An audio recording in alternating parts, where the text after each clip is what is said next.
నా లెగ్స్ మొత్తం బ్లడ్, చుట్టూ 8 బుల్లెట్స్, కదలడానికి కూడా ఛాన్స్ లేదు. ఆ ఒక్క సెకండ్ నాకు ఒకటే అనిపించింది, ఇక నేను ఇంటికి వెళ్ళలేను, ఐఎమ్ ఫినిష్డ్. కానీ దూరం నుంచి ఒక మనిషి నా వైపు పరిగెట్టుకుంటూ వచ్చాడు. ఆ డెసిషన్ నాకు సెకండ్ లైఫ్ ఇచ్చింది. కానీ 1999 కార్గిల్ వార్. నేను కెప్టెన్ నవీన్ నాగప్ప. కార్గిల్ మౌంటైన్స్లో వార్ పీక్ సిచ్యువేషన్లో ఉంది. నైట్, కంప్లీట్ డార్క్నెస్, చుట్టూ freezing cold, not even a single sound. Enemy firing start అయింది. బుల్లెట్స్, గ్రెనేడ్స్, మౌంటైన్ మొత్తం బ్యాటిల్ ఫీల్డ్ అయిపోయింది. ఫైట్ మధ్యలో ఒక గ్రెనేడ్ నా దగ్గర పడింది. వెంటనే దాన్ని దూరంగా విసిరేద్దాం అనుకున్నా, కానీ అది రాయికి తగిలి మళ్ళీ నా ఫీట్ దగ్గరికే వచ్చింది. ఒక్క సెకండ్ తర్వాత బూమ్, గ్రెనేడ్ బ్లాస్ట్ అయింది. నా 2 లెగ్స్ సివియర్గా ఇంజూర్ అయ్యాయి.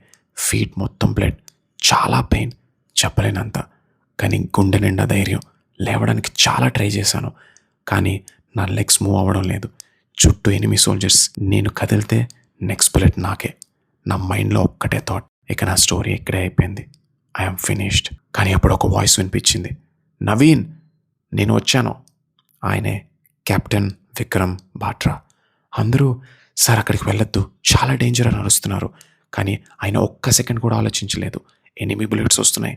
స్ట్రైట్గా నా దగ్గరికి పరిగెట్టాడు.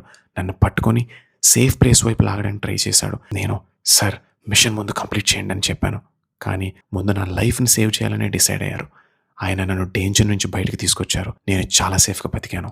కానీ ఆ లాస్ట్ ఫ్యూ సెకండ్స్లో 8 బుల్లెట్స్ కెప్టెన్ విక్రమ్ బాట్రాని తాకాయి. ఆయన దేశం కోసం, తన టీమ్మేట్ కోసం వీర మరణం పొందారు. ఈరోజు నేను బ్రతికున్న ప్రతిరోజు ఒక నిజం గుర్తొస్తుంది. నాకు ఈ సెకండ్ లైఫ్ వచ్చింది విక్రమ్ బాట్రా వల్లే. ఆయన నా ఆఫీసర్ కాదు, నా హీరో. కొన్ని పేర్లు హిస్టరీ బుక్లో ఉంటాయి, కానీ విక్రమ్ బాట్రా అనే పేరు లక్షల మంది ఇండియన్ గుండెల్లో ఉంటుంది. Here we come to the end of the story. ఈ గ్రేటెస్ట్ స్టోరీని మీ ఫ్రెండ్స్కి షేర్ చేయండి అండ్ లెట్ దెమ్ నో ఆ heroes are greater than our imaginations అని.